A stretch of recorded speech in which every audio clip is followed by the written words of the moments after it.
thank you so much for coming on the show today. For those of you who are just joining us, thank you for joining Love Dripping from the Walls. My name is Elizabeth Cunningham. I'm your host, and this is episode 1 of season 5. And season 5 is all about sharing love stories and sharing stories of love and how people found each other, what their journey was, what their path was. And today is really special. Jerred and Natalie are 2 extremely just fabulous human beings, and we know each other. Actually, I know Jerred and Natalie because I knew about their medicine and their work before we even met, and I had heard of their circles that they provide. I actually heard of your cacao circle first, and then I had the pleasure of actually being able to meet you and to even work with you a little bit. And you 2 you're just radiant souls. And I'm excited today for your story. Number 1, to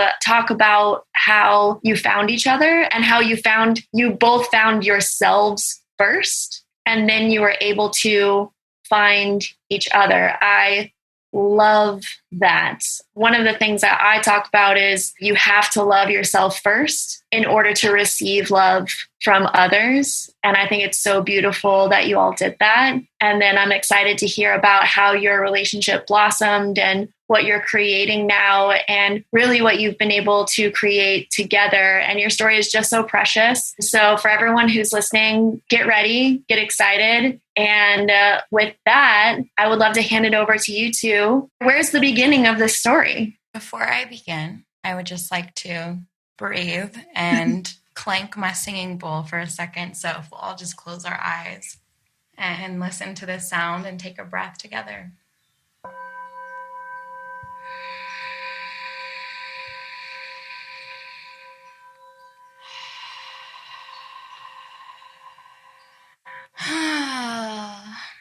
I also want to thank you, Elizabeth. This story means a lot to us, and it's just such a huge honor to be on your podcast today and talk about the most important thing in the universe, love. I'll go ahead and start. So almost 7 years ago, I had ended a long-term relationship. I've only really been in 2 relationships, and they were both long ones. And that was really challenging for me. It was about a 7-year relationship. So I started to really get into, I was already practicing yoga and meditation at the time. And I was continuing to do that. I was really depressed. I was in a lot of pain. I didn't really see a future for myself. I didn't really see that I would ever be happy. In fact, I was so depressed and miserable. I truly believed with every cell of my being that I would never be happy and that I would never be with someone, and that there was probably no one out there for me that could actually understand me and meet me where I'm at and want the same things in life that I do. The concept that someone like that could exist just seemed so far-fetched. So anyway, I knew I had a lot to work on myself. I knew I needed a lot of healing. I needed a lot of time, and I was prepared to begin that journey. And so a really wonderful sister of mine took me to my first yoga class. Her and my brother were telling me, you really need to go practice with other people. I'd been practicing at home by myself, and they told me about this restorative yoga with Reiki class that they had attended a couple times and really loved and encouraged me to go. And so it was in that class, I was in some restorative pose and I started crying, and I felt the collective energy and the safety of that space and the healing that was happening in that class just from practicing asana together. And I knew in that moment that I wanted to teach yoga. And then the instructor came over and offered me Reiki for the first time. And when I felt that divine energy flowing from her hands into my body, I knew in that moment I wanted to share Reiki. And I spent the next 6 months in Kentucky. I was raised there, just spending as much time by myself as I could, practicing yoga in my room, meditating, crying, releasing, trying to heal. And It was a dark place. It was a really dark place. I was a mess. I wish that my family could have had a better version of me at that time, because my intention was to spend that time, that 6 months, family, before I knew I was going to move to Seattle for good. I didn't know why I needed to go to Seattle. In my head, that practical mind, I knew I was going to have a better chance at being a successful yoga instructor and Reiki practitioner in a city like Seattle rather than Kentucky. So I had this logical way of perceiving it, but really it was like something in Seattle had thrown a lasso across the country and it was wrapped around my heart and it was just pulling me in that direction. I couldn't deny that. It was like a physical, visceral response that I have to go there. I must be there. So I knew in my heart I was moving that summer and that I wanted to spend that time with my family, to really just be with them, because I'm not coming home. I'm not going to move back to Kentucky. This is it. This is probably the last time in my life that I will ever live near my family. So unfortunately, they did not get the best version of me. They got a very chaotic, a very unhappy, a very unstable and emotional and broken person. But they were absolutely, completely supportive in every way. And I just continued along with that healing and spending time with myself. And a couple of friends of mine, really good friends, were going to this music festival called Bonnaroo. Probably everyone's heard of it. It's huge. And they were trying to talk me into going. But at the time, I was such a unhappy, self-conscious, insecure person. I literally hated myself, and I could not have put myself in that position. I was too uncomfortable. It was too scary to be seen, to be surrounded by all these people who are happy and sure and in the space of love and celebrating life. Like, it was just so different from what I knew. I really, really struggled with the idea of putting myself in that environment. And my best friend at the time, didn't care and just bought me a ticket, which is an insanely generous gift. And if he'd only known at the time that he literally gifted me the experience that changed my life. So they drug my sorry ass to this festival. And I mean, there were multiple artists that I really wanted to see, that I resonated with. Obviously, music is such a healing force in itself. There was an artist that I really wanted to see. That was another thing that shifted me into the belief that I did need to be there. And that was the artist that I cared about seeing all weekend and was so excited for. And during that show, I wish I could put into words. I remember explaining it many times as a death and rebirth. And from the second I heard the music, I was, far away, but from the second I heard them playing, I just sprinted into this crowd of people. And I felt my heart opening and allowing me to receive love and to feel that collective energy of everyone there in this healing space. And the artist on stage, not just there playing music, sharing their art, but literally holding space. Literally, they have the knowledge. They know with every fiber of their being that sound is healing, that this frequency is medicine, that what they're giving to people is not just a good time. It's not just a party. Is the magic that allows people to shift their vibration, to shift their beliefs, to change the programming of their minds forever. And I felt that energy penetrate all my walls and start to open my heart to receive love for the first time. And it was so powerful. I was crying. I felt like I was probably going to explode. And I was so freaking happy. And so in the state of love. I've never experienced love like that before in my life. I didn't think it was possible before that. But the people that were holding the space in that moment, everyone who was at that stage was holding that space. Everyone there was in that collective field, allowing for that to happen. It felt like it all came together for me, for everyone else, to finally understand what love is and how powerful it is. And there was this moment where I was dancing and it was like I went through this vortex and everything went black for a second. And then from the blackness, there was this pinprick of light way off in the distance, and it zoomed in and exploded in front of me. And my heart just completely exploded in that moment. And I literally felt like I had died and been reborn as this person who was receptive to love, as this person who knew love as the universe, as all things. And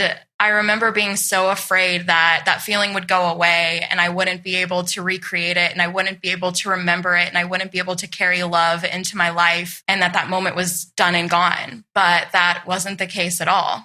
I was able to recreate that feeling every single day. I can look back on that moment, or I can look outside and see the beauty of the world and feel in that space whenever I want to. And I truly think in that moment where I had that rebirthing, that I was recreating myself to be an entirely new person. Like I had wiped the programming of my mind completely clear. I had wiped the trauma in my body. I had given myself a clean slate to rewrite my story and to rewrite a story in which I will be happy, in which I'm already happy, in which I am worthy of love and I will receive love and I am able to receive love. And it's not that it was immediate and in that moment I didn't have any more work to do, but it was a promise. It was a fresh start to begin that path all over again. That's really beautiful. No, it's really powerful. And I think that people who come to love themselves and to have that belief in love, it doesn't always look like going to, like a music festival and being in that space and being held by a community like that. Like it looks all sorts of different ways. But what you shared inside of like that, you had a belief, an absolute belief that love is real, love is possible, love for yourself is possible. And I love that you use the word promise. It's like you made a promise to yourself that like, I don't know if you'd say it in this way, but what I heard was like that you made a promise to yourself that you would love yourself and that you would accept love and that you were going to do whatever you could to keep that real and alive. Whatever that looked like. And so it was like, beautiful. It was like once I knew it was there, once I caught a glimpse of it, I understood that it was possible and that it was within reach. I understood that it wasn't something that was outside of my capacity to experience. I understood that it was just right here.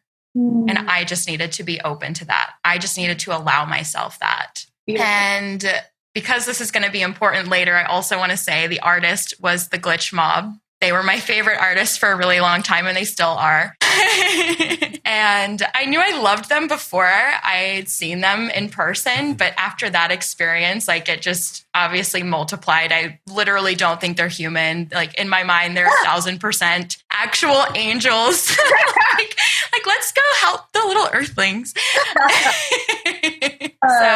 Yeah. That's beautiful. I have a friend of mine who believes that we're all angels and that our souls are actually angels. As far as like my own beliefs go, like I resonate with some of this. This isn't his words, but it reminds me of what you just said is like that we're all angels and that our souls live inside of this, whatever heaven is to this person. And that every generation that God asks, who's up to bat? Right? Like this is what's happening in this life. Who's up to bat for that? And that, your soul chooses the life that you live and the time that you live in. And like I said, that doesn't necessarily reflect my own beliefs, but I really love the idea that you chose this life, that you can choose this life, and that everything that's happening is like exactly what you should be facing.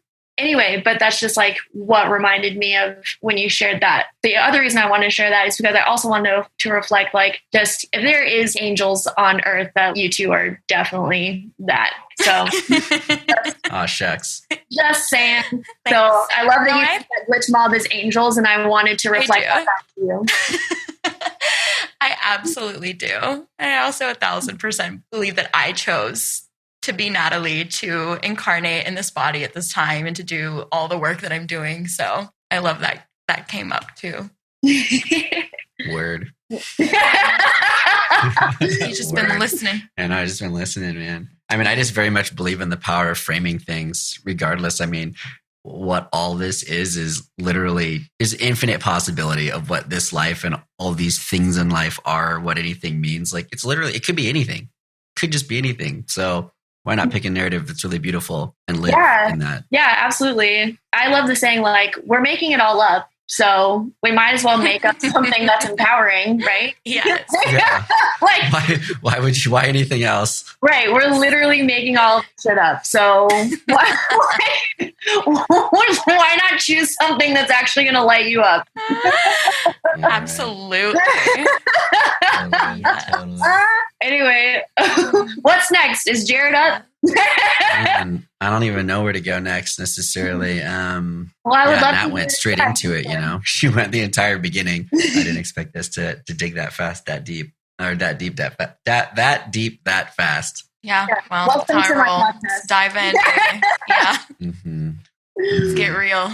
Yeah, I'll just share some things about, I guess, maybe about us and then about myself as well to maybe put a little narrative on this storytelling, which would be that, I mean, maybe every year is this way, but we're living in crazy times. And through these crazy times, through no doing of our own, I feel like we've just been blessed, meaning exactly that. Like through no doing of our own, we've been blessed in these times to be living what I would consider and Nat would consider, probably with air quotes here, but living in our best life. And what I think I mean by that is that there's parts of me and Natalie that have been asking for our attention and our faith and our time. And we have been given all the means necessary through the universe, just being supported as if through magic, through all this, to be living in a life where we've been able to do those things, to lean into what we would call our medicine, to lean into and grow our relationship, to lean into and to grow the people that we are as individuals. Natalie pursuing her light language and her transmissions and her channeling, myself pursuing this connection to Earth herself. And through that connection, learning myself better. And then being able to very beautifully witness that combined growth of us as a unit of Jerred and Natalie, when we hold space together, when we share cacao, when we share breath work, when we just lend our ears to listen to people that are looking to speak. And so, hands down, just blessed. I don't know what we did to deserve what's going on in our lives right now, but we have it, and we're doing everything possible to grow and to live in reciprocity and give back this bounty that we are being given. With that little checkpoint on where we are presently, grateful to be doing our medicine work, we can then wrap that within the narrative of us, me and Natalie, as individuals before we met and how we found each other. And again, like we'd say soulmates easily, like this is my person. I can look into her eyes and just see that this is my human, you know? Yeah, beautiful. And I'm grateful for that. But this story, though, that gets us to where we are now is it literally mimics, like our medicine story is the same as our love story. It's one of faith. It's one of doing the work and showing up. It's one of slowly being able to pay more attention in your life to see what needs to be changed, then stepping up, making those changes, and then seeing that the universe will give back to you. Like something magical happens when you go inside here and say all that stuff that the world told me I needed, or what love is, or what my partner looks like or acts like. And even that person that I am compared to the person my parents told me I should be, or my teachers told me I should be. When I start tearing all that away and I went in here, my life just got better. And I think that that's why I love telling the stories, because I have a very strong belief that we're all so much the same. We all go through, sure, our shit looks a little bit different, but it's the same shit. We're rewriting what we've been told, and we're finding the truth and then the expression of that truth through our unique self. And so when I start with myself in this story, I tell it so that people can relate to it. I am 37 years old. My parents were not rich. My mom was orphaned in Hong Kong. My dad was born here, barely speaks any Chinese because not everyone, but many immigrants were assimilating. They wanted to, as parents, provide the best life for their kids. And through that was a huge adoption of American culture. So I think what I'd share is that I've been 118 pounds since I was like 14. Nothing's changed. I'm like this tiny little Asian kid. My high school was a private Christian school. I was one of like 3 Asians, you know? I was just living in, I would say white America. And while it's had many blessings, I adopted a lot of, I'll use the word programming here, neither negative or positive. Just I adopted a lot of programming. Yeah, when you're told something over and over again, or you're, like you said, when you're adopting a culture, it is kind of like a program, like not in like a negative or not even a good way, like not good or bad, but just like neutral, like, this is the way things are done here. Like if you turn on the oven, like shit's going to get hot, right? If you go to a white American school, there's certain expectations of you, and there's certain things that are going to get quote unquote programmed. into you, right? Yeah. Following. Yeah, totally.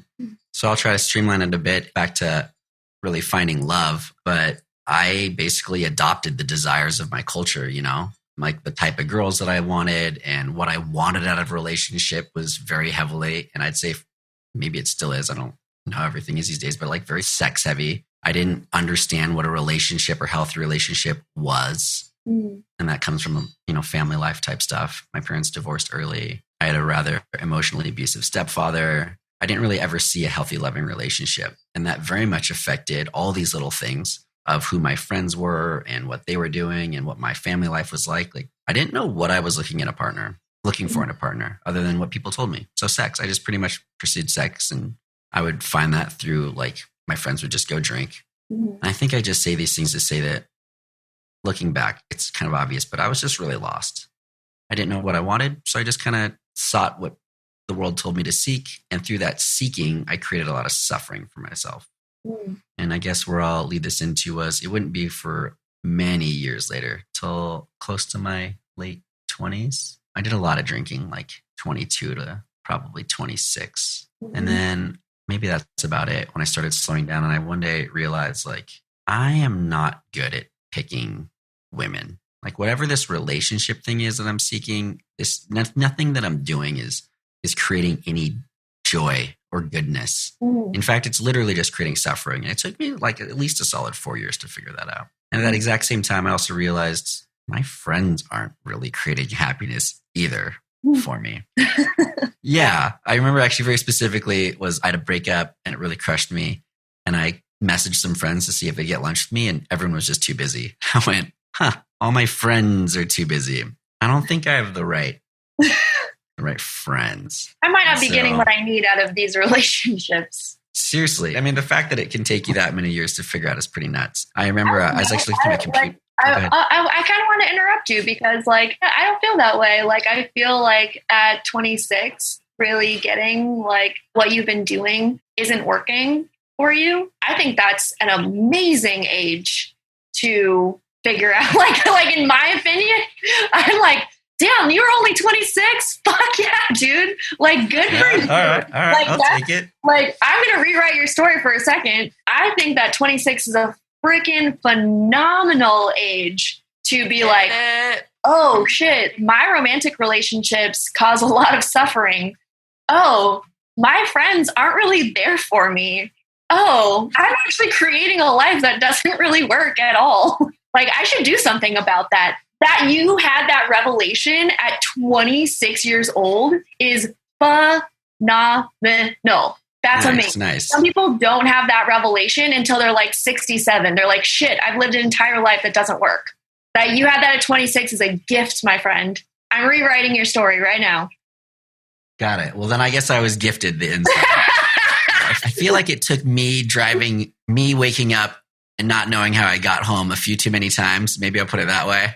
I think I risked my life a few too many times before I figured it out. But on an age basis, maybe exactly correct. I mean, I'll just be grateful for that. Yeah. In fact, yeah. You know what? I will absolutely agree. I'm glad I got a wake-up call and it wasn't too late, if I had to put it just plainly. Yeah. Well, and especially if, as you just created, right? Where it's just like there's a couple times you drove home and you didn't even know how you got home, and that you didn't die or didn't kill anybody in the process is a win. Not condoning drunk driving, but like, no one drink and drive. Don't do it. But you did it. I got it. And no one died. So that's good. Yeah, exactly. I'd say it definitely turned out okay. I love where I'm at. So, I mean, honestly, it wouldn't change anything. Beautiful. Yeah. The question was posed to me yesterday. It was just like, if we could wave a magic wand and I could take away all of your suffering that you've ever had in your entire life, would you take away all your suffering, or would you claim it and would you own it? And would you like keep all of the lessons that you learned? Hell yeah. Yeah. Absolutely. Yeah. And I was just like, oh yeah, I'd definitely claim it for sure. Oh yeah, dude. Own those shadows. Anyway, I took over your story because I wanted to make the point that like 26 is awesome to figure that shit out. Please continue. Yeah. Maybe I'll just dot us a bit.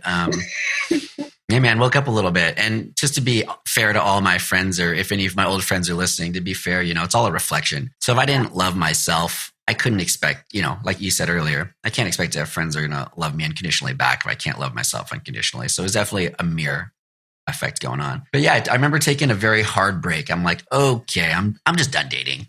I'm not doing this right. Whatever I'm doing is not right. It's like I kept opening up one of those like connect the dot type drawing things, and I just kept drawing the wrong picture every time. I took a hard break. Fuck it, I suck at this.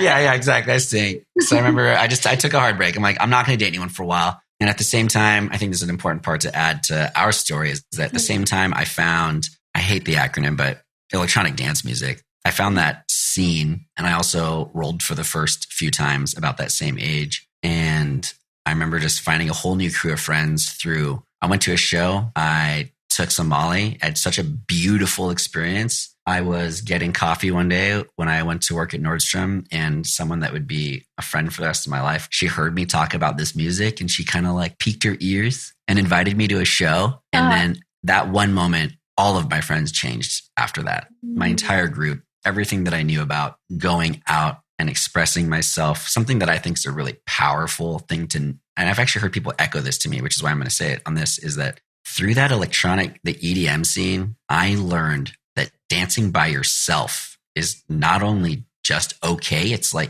this beautiful thing to express yourself and not try to get in someone's space or have someone try to get in yours. You can just express yourself and no one's judging you. And so that was a really huge shift in my life, is that scene, experiencing MDMA with very amazing, beautiful, loving humans, and dancing by myself. And eventually this is where we'd lead into kind of meeting Natalie, I think. Yeah. I want to fill in a couple gaps too. Similarly to Jerred, I started to get into the electronic music scene, going to shows, communing with MDMA, just having these heart-opening, healing experiences where I was able to receive love. And as Jerred rewinded back a little bit, I want to tap into the past even more for a quick second and say it wasn't just my previous partner and that relationship ending that caused me to be in this depressed downward spiral. I was a depressed, suicidal, anxious, self-hating person almost my entire life.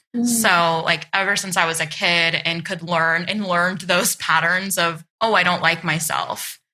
I mean, it just went on. And so obviously that ending of my relationship kind of surfaced a lot more of that. And that's when I really took my healing seriously. So then I moved to Seattle right after I went to the Glitch Mob and got to have that really amazing heart-opening experience and receive love and dance by myself and have a great time. I moved to Seattle very shortly after that and continued to go to shows and dance my heart out. I had only really made one friend. So I moved here in July, and again, my practices were very much the same. I would go to work, I'd come home, I would do yoga, I would meditate, I would cry. I would kind of just do yoga and allow myself to get into that space where I was like, okay, I'm going to cry now, or I'm going to dance, or I'm going to release. I'm going to offer myself the space to heal through this practice. And it would often result in me soul gazing with myself in the mirror. And what this did was, I'm a very visual person. And by that, I mean, I can see into the energy realms very easily. And so what would happen when I would stare into my own eyes in the mirror with this intention of loving myself and loving what I saw, as cheesy as that sounds, it was very helpful. And so what I would see were the monsters that I created within myself. Every time I hated myself, every time I would say something hurtful to myself throughout my whole life, that created this energetic entity within me. You know, wherever I'm storing that trauma, wherever I'm storing that information, that was manifesting inside of me. And so when I would look in the mirror, I would create space for those negative emotions or negative manifestations that I created to surface. And then what I saw, instead of condemning myself, I would love it. And so this was a practice that I take very seriously and has been so helpful in my life. And I came to that space nearly every single day when I moved to Seattle. That was my practice of learning to love myself and recreating myself again, from giving myself that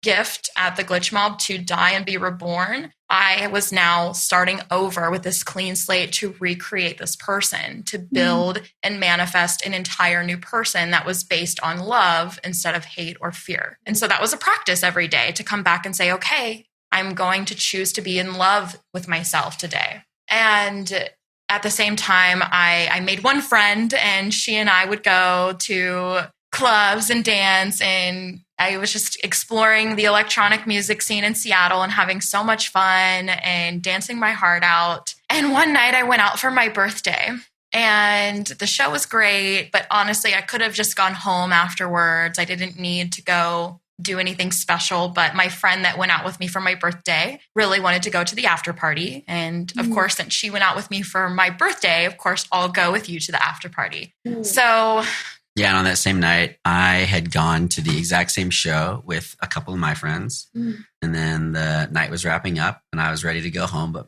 one of my friends was like, I want to go to the after party. And so we had this little, the triumvirate of us out. We all voted and we're like, okay, well, I guess we'll go to this after party for a little bit. So yeah, we head over to this after party, and I guess, Natalie headed over there too. Neither of us by choice. That being said, as the story will continue on, it's like we chose to be present. I didn't just go to this party and be a pooper and sit in a corner, I was there. With the flow. And with the flow, man. And I remember being at this party and I just saw this girl dancing. And we'd later share this little story at Burning Man.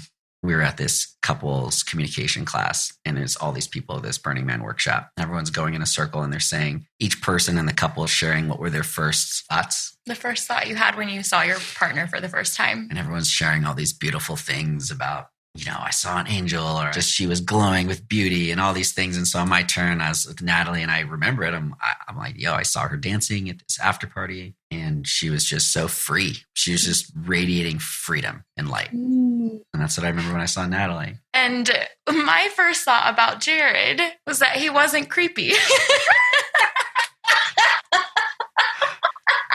There you go, everybody. He wasn't. Spotify, and you have to understand. Apple Podcasts, I wasn't creepy. He wasn't. And to me, that was just as profound.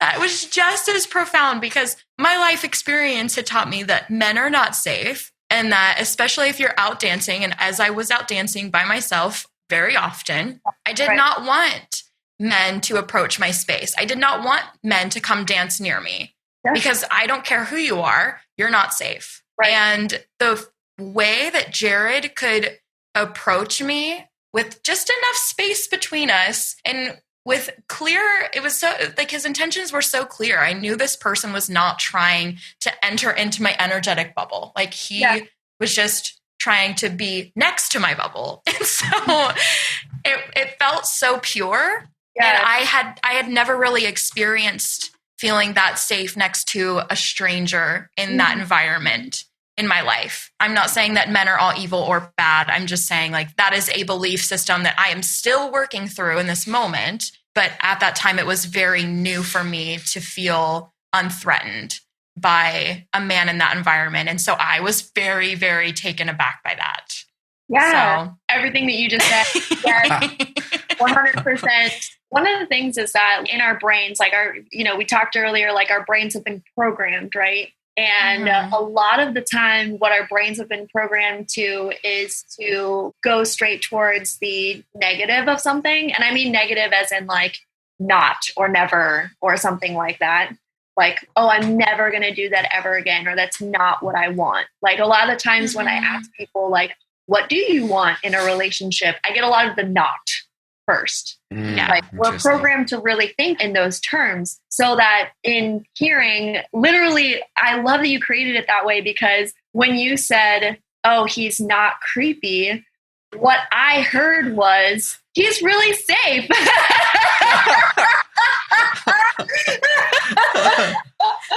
Yeah. But I program people to translate their knots into what they're. I love that. Yeah. Like that. And like what you're really committed to is like being safe. You're committed to being safe. You're committed to being held. You're committed to that authentic and energetic connection. And how that showed up for you in language was not creepy. Yeah. I love that. I think it's beautiful and hilarious. It is. We love it too. We do. But honestly, I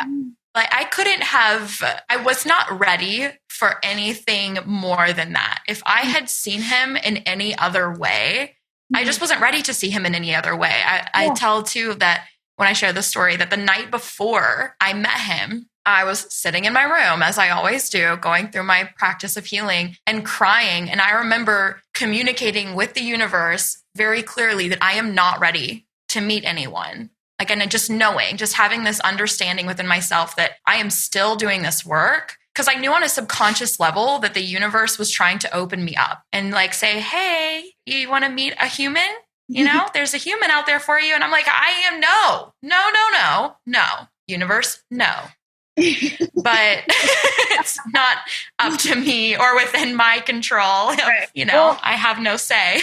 Yeah. Well, and also like in speaking energetically, like when you speak something, the words are very important because in terms of like manifesting or like talking to the universe or like however you want to characterize it, if you say not this, like not fear, what shows up is always fear. Like whether you say fear or not fear, what shows up is fear. Right? Mm-hmm. Whether you say not a human that I love or a human that I love, it doesn't matter. The universe is like, oh, you're a human that you love. There, I heard you. I heard you. And it's almost like, it almost reminds me of your friend that bought you the ticket to the show. Yeah. Where it's just like, you're just like a ball of resistance. You're like, I'm not ready for this. Don't make me. And then they take you to the show and you're like, this is the greatest thing ever. Yeah. It's like the universe was just your friend in that moment. You're like, don't make me. And the universe is like, I got you. Yes. Yes. Yeah, universe had me. So where Natalie was saying, I'm not ready for my, universe trying to give Natalie a person, but she's not ready. I had just about a week before I met Nat, I officially got back on the horse and I'm like, I'm ready. I want a real relationship. Technically, all my friends would joke. I was looking for a rave princess and okay. Rave princess. Here I am. But I signed up for OkCupid and Match.com like the week before. And I'm like, if I'm going to be ready, I'm going to put out all the effort. You know, I'm not going to college anymore. I'm not going out to bars anymore. I'm like, I don't know how to meet people. So I signed up for all the online stuff. I paid for the memberships. And a week later, I meet Nat at this thing. Oh my gosh. So beautiful. And then a week after that, I disabled all the accounts. I was like, okay, moving forward. Yeah. So yeah, universe has its way of knowing for us sometimes when we're ready, I guess. Yeah. Or when we're ready enough, perhaps. Mm-hmm. Yeah, absolutely. And also like that you were. And like Jerred, you know, like putting all like, you're like, all right, I'm ready. Here I am. See, I'm doing the work. Okay, Cupid. I did it. You know? Yeah, chips on the table, right? Here we go. Hearts open. But it's also like what I want to underscore about what you're saying too is a total belief. Because if anybody's listening to this and they're like, I've been saying I've been ready forever. My soulmate's not dropping in my lap at rave parties. I don't even go to rave parties. I don't want But as far as what I want to underscore here is your absolute belief and faith in yourself and what you want. Because there's one thing to just say the words. But it's like, I can be like, oh, I'm ready for my perfect soulmate. But then in my heart of hearts be like, that sounds stupid and terrifying. And I'm not, no, like never. Ugh, gross. That's a lot of work. Or what? Like if your underlying belief is that like committed relationships are hard work, but then you're like, I'm ready for a free and easy relationship. I don't care what words you say. Not going to work. So I really want to underscore that like, it's not only just the words that you spoke, but it was also your belief. Your belief in yourself. And you two are very spiritual people. So anybody who's listening who's like, you know, maybe the universe is not how you speak that. Maybe it's God, maybe it's source, you know, maybe it's, you know, energy, whatever that is for you, however you characterize it. But it really is your faith in that source and then the belief in yourself and then the speaking and the acting in the world. Yeah. Right? It's beautiful, beautiful, beautiful. Okay, so now we're at the point of the story where y'all met. Oh my God. Okay, what's next? I love my job. Yeah. Well, I remember meeting him and being very confused, but refreshed that I could just meet someone out and not feel like there were any ulterior motives. And, you know, it was just very cool. I don't know how else to explain it. I mean, my friend just came saying like, he was cool, like really cool, like confused. I don't know if anyone's ever said that about me before that. You were just like, I love hearing this. He was so cool. He wasn't trying to do anything. He was just dancing and being himself, and we were all just having fun. And the first question I think I asked her was, Do you like the glitch mob? Yes. He asked me that night, do I like the glitch mob? And I literally just started screaming and like jumping up and down and being like, who the fuck is this? Who told you to say that? Who told you to say that? So yeah, basically it was love at first. Do you like the glitch mob? But anyway. Yeah. So anyway, he basically walked out of the party. Yeah, he was leaving. Yeah, and also say some things from I don't know why I was going to say guy perspective, but yeah, I left the party. All my friends were getting in this lift. I didn't got her info at that time. We were about to get this lift to them. I just told them, I got to go back in there and get her information. So I ran in there, got her Facebook really quick, or her Instagram, which I later looked through all of her pictures through all the time. Obviously. And then we parted ways for that night, but over the course of the next week, we'd end up seeing each other that next weekend at a show. So it was a Wednesday night we met, and then I think Saturday night was Safe and Sound. Yeah, so there's another big show going on, and she had told me she was going to be there, and we'll tell this part next, but I basically just wanted to add that I don't want to say in pursuit of Natalie, but that's just a funnier way of saying it. I definitely followed no rules, dude. I didn't wait to text. I didn't play games. I just like everything. I'm like, I'm just going to be me. Like, I like this girl. I'm going to let her know I like her. Like, why would I not let her know I like her, you know? So yeah, well, we didn't really talk until the show, actually, after we met. Okay. Yeah, so he knew I was going. My brother had bought me tickets for my birthday, and he knew I was going and had no intention of going until he found out I was going, and then bought a ticket like last minute. Checks out. And goes to this thing. And since we were connected on social media, he had like commented on some recent share of mine and said, oh yeah, better see you're hooping at Safe and Sound. And I was like, I mean, does this guy know how hard it is to find people at shows? I just met him. How much effort do we really put into finding near strangers at shows? Right. But like if it's easy, then it's easy. Then I bump into him. No big deal. Uh-huh. So we're at Safe and Sound, and I am going to pee. So I'm like, well, this is as good a time as any. It's still early in the night. It's just as good a time as any. I'm in the bathroom. This is a great time to text him and be like, hey, I'm at the bathroom. So as I come out, he's standing there. And I'm like, intentionally, he got my message, and I got it. But okay. Yeah. He's standing there. I come out, and I see him, and I don't know why, but the second I see him, my heart just like starts fluttering, and he just picks me up and gives me this big hug, and I'm like, why do I love that he's doing that? Why do I love this so much? And I'm like, he's meeting my brother for the first time. My brother probably thinks that like we're in love, but like really we just met.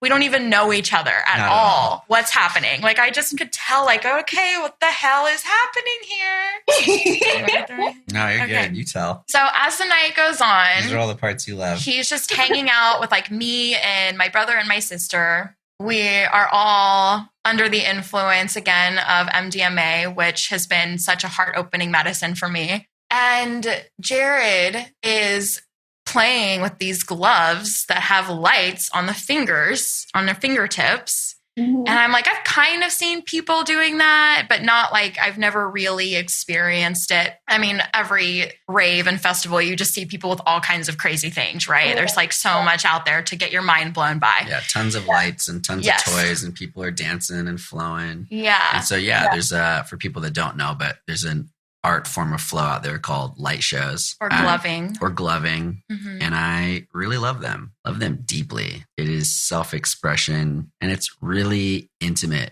if you can drop into a certain space, not just hi kids playing with lights, but you drop into the heart and something else can happen. It's a gateway. And so you can tell us. I saw the way that, and like I said, I never experienced one of these before, but I saw the way he explained it to my brother, just very intentionally. Mm-hmm. And first of all, I just want to say, I saw the way that he communicated in general. And I'd never seen someone be so intentional and mindful in the way that they just communicated with whoever they were talking to at any given time. And so it was like I was beginning to see Jerred's capacity to hold space like immediately. And I didn't really know what that was. I didn't really have words for that at the time, but just the way that he speaks and holds space and shows up in his conversations with people was, I could just watch it for days. It was just really beautiful to see someone love my family like that right off the bat. I just hadn't seen that before. And so he's talking to my brother about like, this is a light show. This is what it is. Like, and it's not just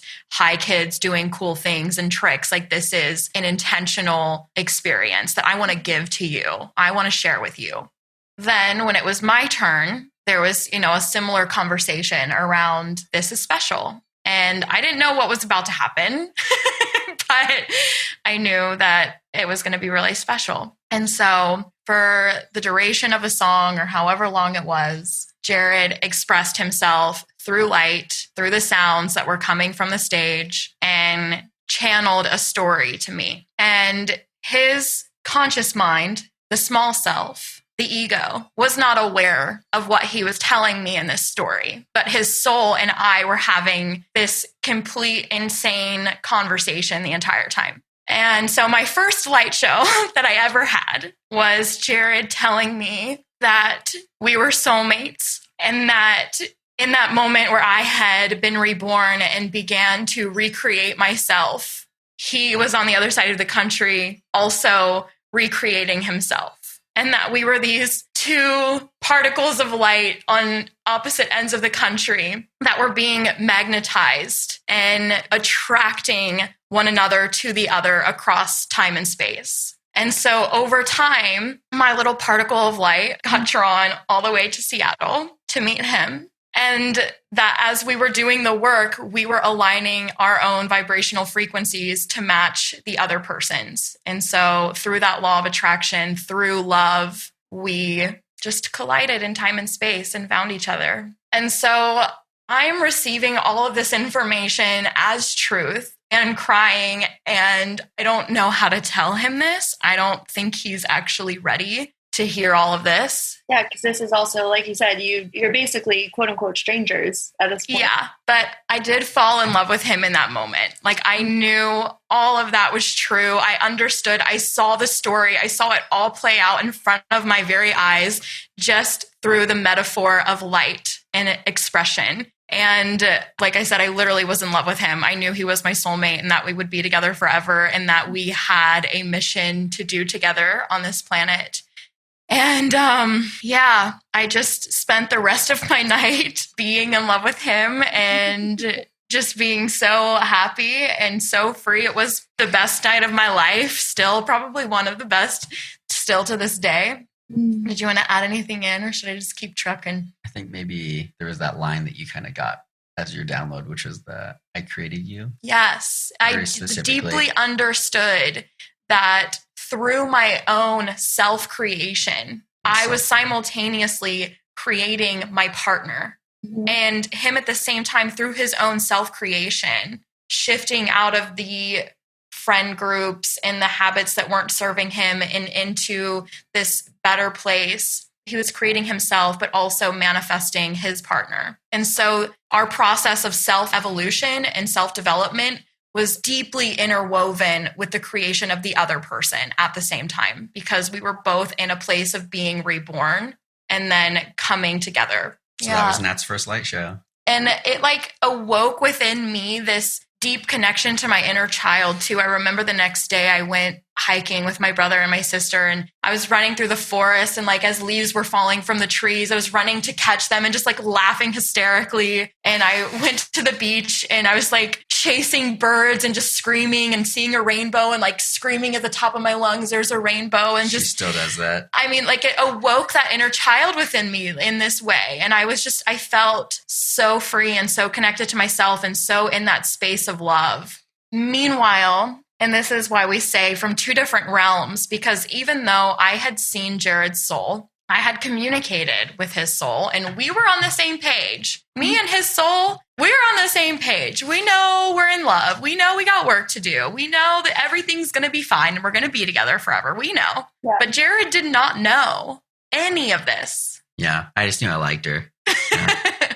And back then too, even these things Nat said she kind of felt as a truth inside of her, she couldn't share it with me. Like you said, you can't share all that at once from someone you've met twice. And not only that, but I was zero spiritual our 6-year anniversary is coming up on the 24th of this month. But, congrats. 6 years, 25 days ago, I was zero spiritual. Well, definitely. Well, also when this episode airs, it'll be past your your anniversary. Yeah. So I knew that Jerred was not super spiritual, but like I said, I could see his soul. So there was a part of me that was very confident, that was very sure things would be okay, that we would get to the same place. Then because what my soul knew and understood was not in alignment with what was happening in the physical world and what I was seeing displayed in front of me, it was really hard. Like I said, I part of the reason I knew I wanted to come to Seattle was because I wanted to teach yoga. I wanted to share Reiki. I know that my path is a spiritual path, and I am here to offer service for others in that way. And that is very important to me. And it is necessary that my partner is someone who, at the very least, can understand that to some extent and not completely shut it out. And at the time, Jerred was not open at all. But because I knew it was very important to me and I could have silent exchanges with his soul, I knew that there was no time to wait and try later. Like, oh, hey, let me just introduce you to this a year from now. It wasn't going to work like that. I needed to share this with him now, because I'm also very much a person, like, once I know I love you, I'm not going to like it's not like try from here. Like, oh, we're not going to try to make it work. Like, I already know I'm in love with you. Right. So everything's on the table. Right. Here comes all of me. And so he was at my house one night, and I forget exactly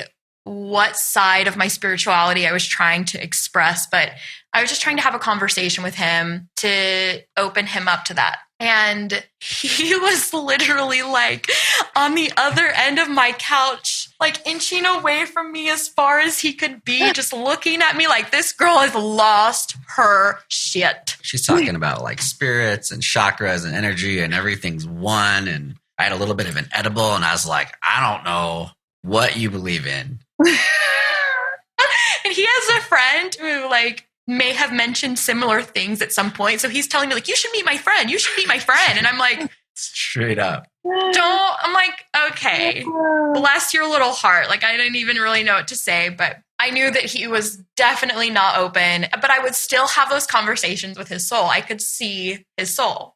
And I knew he would move mountains with his words. I saw his capacity to hold space. Like, I saw his potential. I saw his highest self. And I knew that person was there. It was just a matter of how do I help him understand and see what I see. I didn't have words for it at the time. I still don't feel like any of the words I'm using will ever do justice. But I would pray and cry to the universe every single day and ask for help, explaining to him, trying to figure out how to show him, or just pray that he would somehow know or figure it out on his own and see what I saw and see that we created each other and that we brought each other to the same time and place and that we're soulmates. Like, I needed him to see this. We're soulmates, damn it. And I didn't know how. Like, how do you tell someone that? Like, oh, we created each other. As they're inching away on the couch. How do you tell somebody that? So a couple months go by, again, like I said, where I am so confused in limbo, so confused. And it was quite painful. We had some turbulence. We had some challenging times where, you know, like I said, I'm over here in this realm. I'm in a different world that is not matching up with what he knows is true. And so we would butt heads and we would have hard times and we would feel really uncomfortable. Definitely some dissonance, you know. I think in the beginning, it's like you recognize someone's energy, you enjoy their energy, we hang out, we go on dates, we do things. But then like you get to the real stuff. What do you believe? And then we hit turbulence. Yeah. Yeah. And then, we're probably up to what I would call basically if there's a climax in a story, it's probably coming up. But yeah, we'd hit turbulence. You know, I want to reflect on what Natalie was sharing a minute ago, because I think, you know, when I talk to my other friends and relationships and whatnot, I think it's very common for one of the people to say, I'm at this place, my other person's at this place. I see who they can be, their potential, and they're not there, you know? Yeah. And there's that whole battle of like, can we get to the same place or not? And so I'd say that's... I mean, absolutely. Just to affirm what you just said, that's absolutely the case in, I've had relationships like that didn't work, where it's just like, I see this person's potential and I see the person that they could be. And I really want them to like you see them as the fuller version of themselves. Not that there's anything wrong with where they're at right now, but it's like going from like a used car to like a Tesla, right? It's like, yes, your used car will get you from A to B. I get it. I understand. There's nothing wrong. There's nothing wrong with your used car. But you could be a Tesla. I totally see that you could be a Tesla. Don't you get that you could be a Tesla? Don't you want to be a Tesla? Like, so just to bring some like consumerism into this conversation.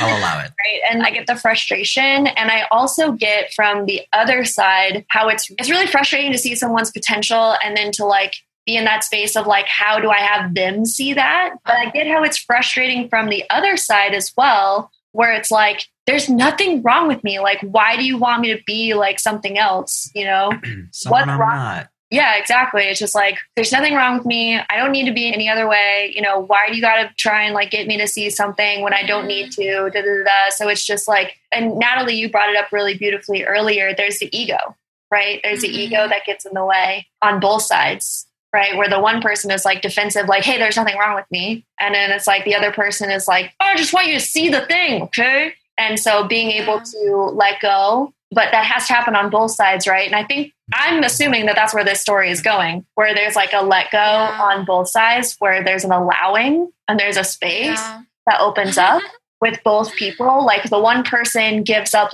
okay, I'm not going to force them to be any other way, but I'm going to allow for them to like step into their higher self. And then there's the allowing of the other person that's like, okay, there's nothing wrong with me, but this person that I love sees me as this higher thing or, you know, whatever. Anyway, I don't want to get ahead of your story, but like, I'm like, I think this is where this is going. I don't know. I don't think there was like a whole lot of pressure on either side. I think it was just mostly like I felt a lot of heartache and confusion because I didn't know what to do and I didn't want to push anything on someone who wasn't ready for that because once you wake up, there's no going back and that's a whole thing. Yeah. So I didn't want to, and it's not my control or my say if or when someone wakes up. That's not my choice. And so really, like I said, I just prayed. I cried and I prayed. Yeah. I think everything you said, Elizabeth, totally spot on as far as I think that's the commonality in it is that fine line between projecting how you see somebody versus, you know, it's just a lot of, projecting and ego and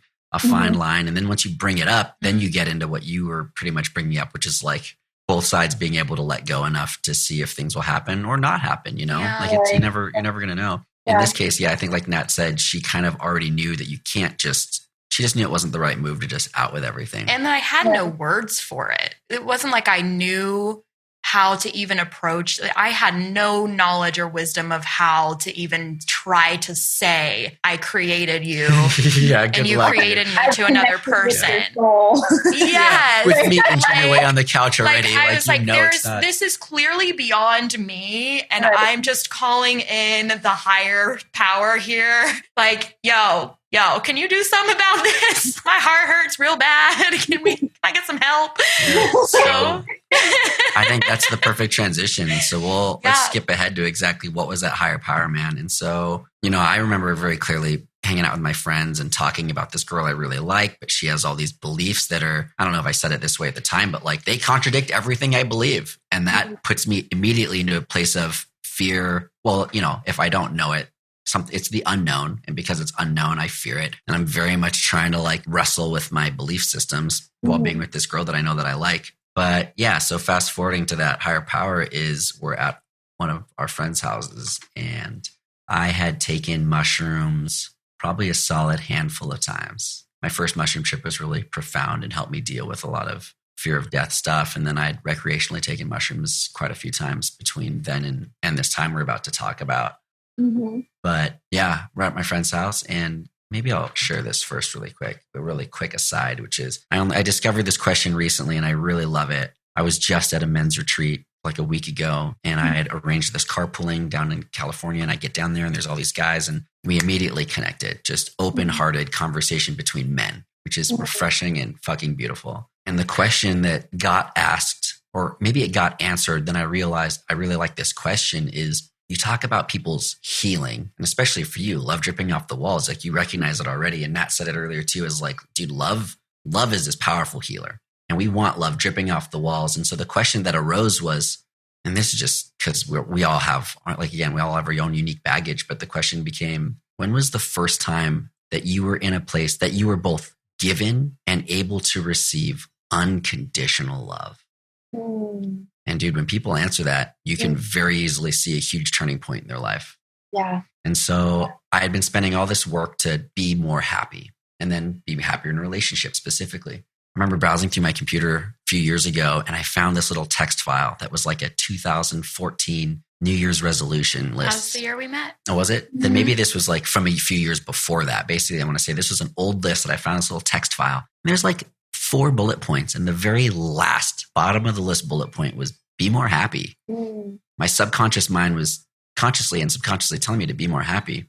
Anyways, through that long, drawn out journey and then later journey with your partner, we're at our friend's house, as we often are. Very good friends, very safe space to be tripping at. Mm. And I go into this mushroom trip and I lay down and we're listening to music and Natalie's just by my side, just holding space for me, not trying to explain what I'm seeing, not trying to anything, no motivation, just agreeing with me, saying, yes, you're safe. I don't know what she said. It was just a safe space, and it's a deep one. And I come out of this, you can tell this. You remember what I said better than I can, actually. Yeah, he was, just really deep in like deep space and was just very quiet. And every, so often he would mumble something and I would, just give him any reassurance or anything he needed. And I was just laying there next to him on the couch holding him. And then finally, like some hours later, I can tell he like starts to kind of come back into his body. And he goes, wait, I created you? And I said, yes, baby.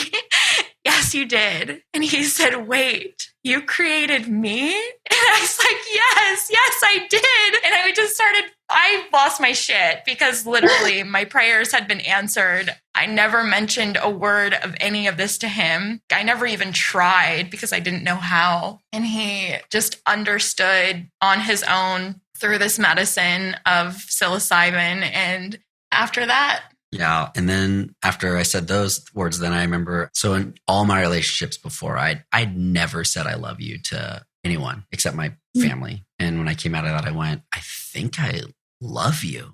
And that was the first time I said that to a partner before. And with that same thing though, in that same moment, when I talk about that receptivity of unconditional love and to receive it, that trip gave it to me. And I came out and after I said that to Natalie, I went, my mom fucking loves me. My brother loves me. And I'd been so closed off to those energies. I knew they were always there. They've always supported me, but I didn't feel it as that deep love.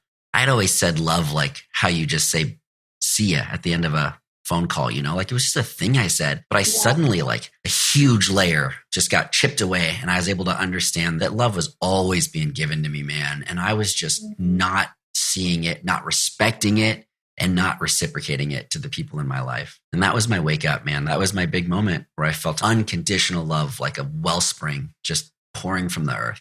I apologized to everyone I needed to in my life. I promised to fix those relationships. And then it'd be a couple years later till my mom would invite me to lunch. And she said, hey, son, you remember, and I didn't know, this is after lunch. And she said, you told me like a year ago or a couple years ago that you were going to change. And this was unsaid, but she'd alluded to it earlier. It's like, okay, son, I believe you've changed. She'd kind of say it emptily because you got to show with actions. So 2 years later, she says, remember when you said that you're going to change? Well, I recognize that you've changed. A little pat on my back. It's been a lot of work, but love, man.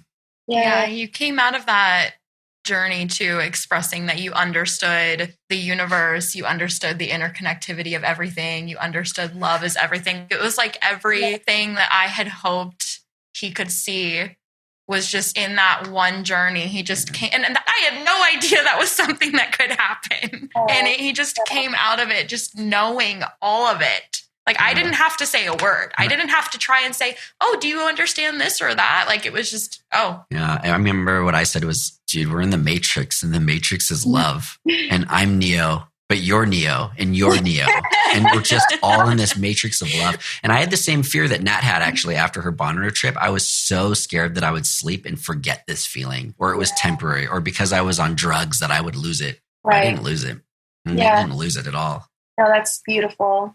That's absolutely beautiful. And you know the scene at the end of Wizard of Oz when Dorothy comes back from Oz? She was actually just like asleep and like dreaming the whole time. And she basically realizes exactly that. She's like, and you were there, and you were there, and you were there. And wow, I just like love all of you. And it's like, we use the word create a lot. And I actually don't actually believe that we create anything. I really do believe that it's already there. And when we say create, what we're actually talking about is calling forth. Mm-hmm. Right? Aligning to, calling forth, reaching out to, bringing to the surface, allowing, like that's actually what we're doing because it's been there the entire time. And Jerred, you said it so beautifully with the relationships with your mom and with your brother. It's that love had always been there. You just hadn't seen it before. And I'm so grateful for both of your experiences that you were able to, in your own way, recognize that love that exists all around us, all the time, waiting for us to tap into it, to call it forth, to use it, to bring it up, to literally always there. It's the air that we breathe. And that y'all just swim in that, like through the work that you've done, that you just swim in that love and that you use it as the instrument and the tool and the medicine to be with each other and also to hold the space for the people that you do as well.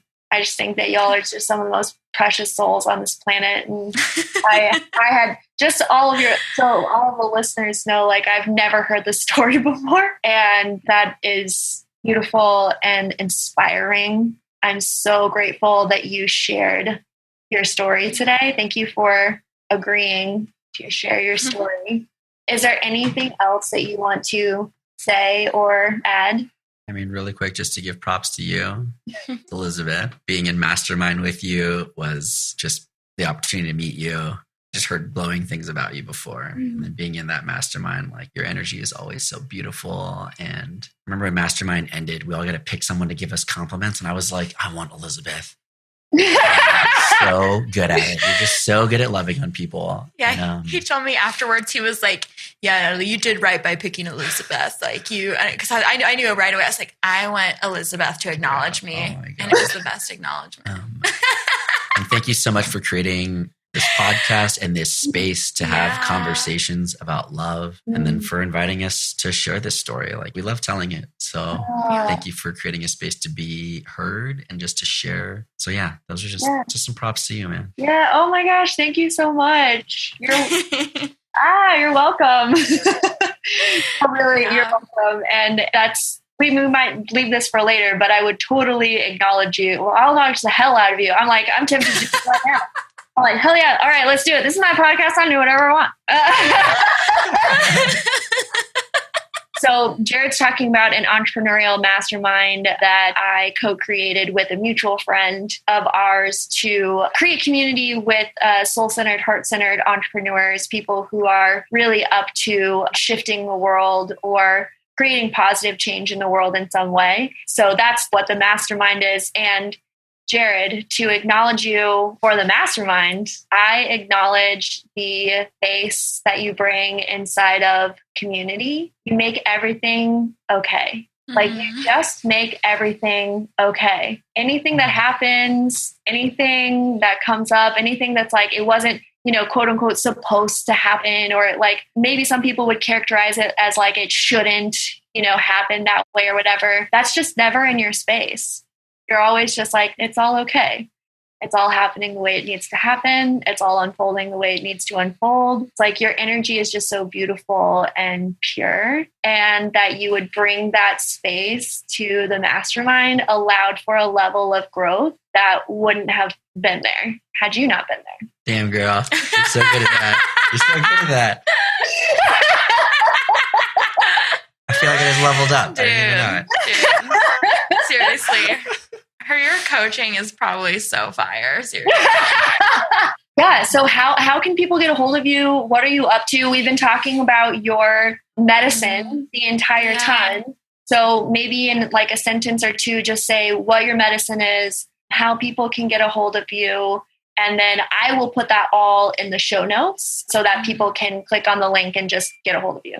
Yeah. So currently in the pandemic world that we're in right now, everything is online as far as our group work goes. We are still doing privates and semi-privates in person in our home, if that's something if people are local to Seattle. And the offerings that we share, we do breath work, and Jerred does a men's circle. And then I do a women's circle and a light language transmission. And so each of those 4 offerings are on our Patreon every single month. Our Patreon is set up to be a sliding scale, so you can pick the donation amount that feels comfortable for you, and you still have access to everything. It's equal access. Yeah. What I'd just say, though, is when we say medicine, everything that we share is just the practices that have found us along our path. Mm-hmm. Whether it's forms of sound healing or just communing with spirit through breath. So yeah, these are just the practices that have illuminated our path, and we share them online, like Nat said, through our Patreon. If you don't know what that is, the other way to easily tap in with us is going to be Instagram. So Instagram at Jerred and Natalie. Jerred's Jerred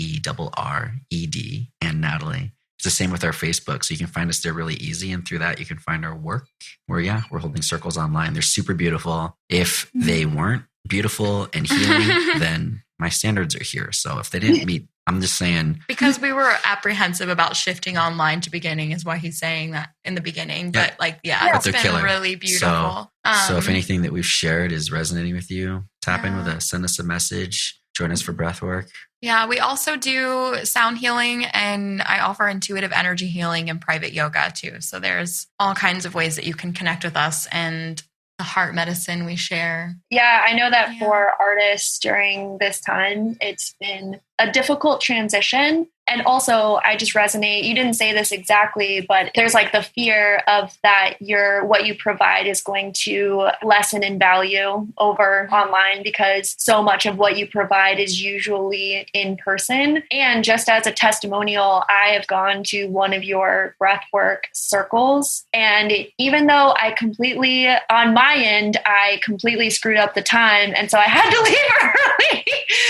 That was my bad. But I was so upset that I had to leave early because it was so beautiful. It was so healing. It was so exactly what I needed right in that moment. Like you both have a way of just meeting people where they're at.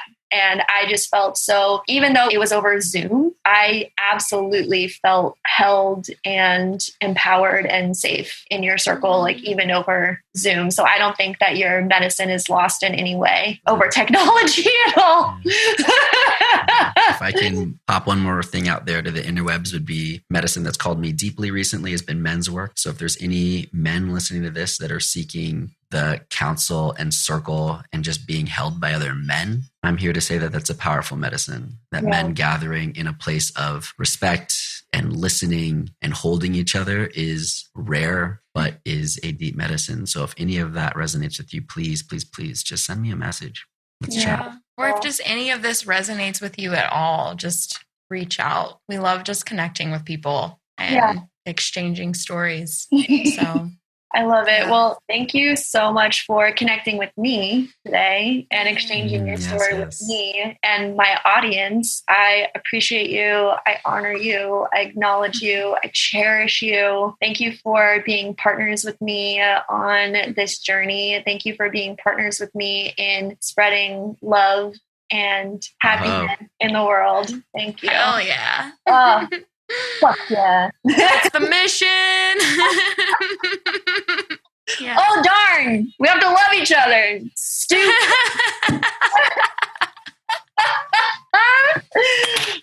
And I'm laughing so hard that things are falling over on my table. Yes.